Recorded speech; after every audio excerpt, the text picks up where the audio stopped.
កំណែទម្រង់ឆ្នាំ 1884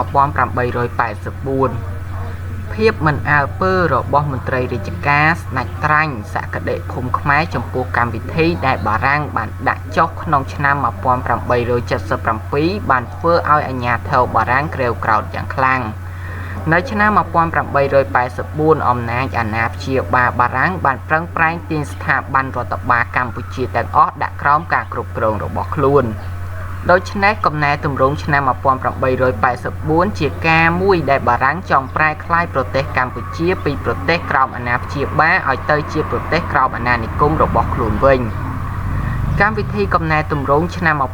1884 បានបន្តខ្លឹមសារនៃកម្មវិធីឆ្នាំ 1877 ប៉ុន្តែអ្វីដែលបន្ថែមពីលើនេះគឺការដាក់ប្រទេសកម្ពុជាក្រោមការគ្រប់គ្រងរបស់បារាំងផ្ទាល់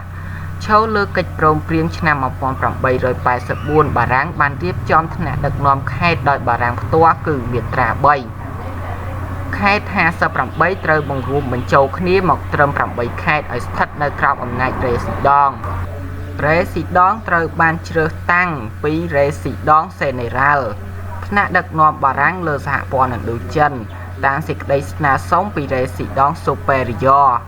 រេស៊ីដង់ស៊ូប៉េរីយ៉រថ្នាក់ដឹកនាំបារាំងលើប្រទេសកម្ពុជា ធ្វើការគ្រប់គ្រងការងារពេញផ្ទៃប្រទេសកម្ពុជាក្រោមបញ្ជាផ្ទាល់ពីរេស៊ីដង់សេនេរ៉ាល់កូសាំងស៊ីន ពេលនោះព្រះមហាក្សត្រកម្ពុជាលែងមានសិទ្ធិសម្រេចអ្វីទៀតហើយក្រៅពីចាំទទួលនិងយល់ព្រមរាល់សេចក្តីសម្រេចរបស់រេស៊ីដង់ស៊ូប៉េរីយ៉ាល់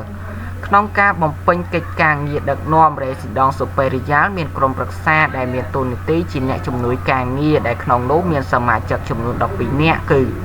មន្ត្រី 6 នាក់ដែលតែងតាំងដោយរេស៊ីដង់សេនេរ៉ាល់និងជនជាតិខ្មែរ 3 នាក់ ចិន 1 នាក់ ចាម 1 នាក់ យួន 1 នាក់ដែលតែងតាំងដោយព្រះមហាក្សត្រដោយមានការអនុវត្តយកព្រមពីរេស៊ីដង់សេនេរ៉ាល់នៅកូសាំងស៊ីន